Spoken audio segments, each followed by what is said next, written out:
እንደምናችሁ የዩቲዩብ ቤተሰቦቼ በጣም እንደጠፋው አውቃለሁ። አሁን ደግሞ ተመልሻለሁ። በአዲስ ቪዲዮ ተመልሰናል ማለት ነው። ዛሬ ደግሞ ስለ ዳይናሚክ ስታር ምነግራችሁ ነገር አለኝ። የዳይናሚክ ስታር ጥቅሞችን ምን እንደሆነ እነግራችኋለሁ። አብራችሁ ቆዩ። ለዚህ ቻናል አዲስ ከሆናችሁ ይህን ቻናል ቪዲዮ ላይክ፣ ቻናሉን ደግሞ ሰብስክራይብ በማድረግ ቤተሰብ ይሁኑ።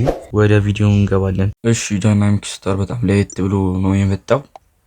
እንደምትመለከቱት ግሩፕ ስቴጅ ራውንድ ኦፍ 16 ራውንድ ኦፍ 32 ኳርተር ፋይናል ሴሚ ፋይናል እና ፋይናል ነው። እንደ ድሪም ስታር ሁሉ ይህን ዳይናሚክ ስታር የምትወስዱት በኢቨንቶች ነው።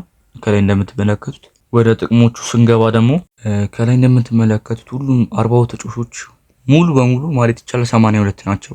ግን ከላይ እንደምትመለከቱት ይጨምራል ከ9 ቀን በኋላ ግሩፕ ስቴጅ አሁን ያለኝ እኔ ያሲምቦ ነው የወሰድኩት ማለት ነው። ግሩፕ ስቴጅ ሞሮኮ ምድቧን አሸንፋ ብታልፍ ያሲምቦ ነው 85 ይሆናል። ማይመስል ነገር ነው ግን ሞሮኮ ያነ ዋንጫ ከበላች ያሲምቦ ነው 96 ይሆናል ማለት ነው። ስቴፕ ባይ ስቴፕ ፋይናል ሲደርስ 93 ይሆናል። ሴሚ ፋይናል እንደዛ እያለ ይጨምርላችኋል ማለት ነው። ከዛ በኋላ ማባረር ትችላላችሁ። እዚህ ጋር ግን አሁን እንዳያችሁት ያሲምቦ ማባረራችሁ ምክንያቱም እንትን አፕግሬድ አልተደረገለትም፣ አልታወቀም። ወይ ወድቃለች ወይ አልወደቀችም የሚለው ሀገሩ አልታወቀም። ለዛ ነው እንደዚህ የሚለው። በጣም ለየት ብሎ ነው የመጣው። ተመችቶኛል። በእኔ በኩል ዴሊሽ በጣም ማሻሻያ አድርጓል። ብዙ ነገሮች በኢቨንቶች መውሰድ ትችላላችሁ። ለምሳሌ እዚህ ጋር ሲዝን ፓስ አለ፣ ድራፍት አለ፣ የላይቭ እንትን አለ። ግን አላለቀም። እውነት ምድብ እስከ አሁን የዓለም ዋንጫ ሁለተኛ ዙር የምድብ ጨዋታዎች ነው ያሉት።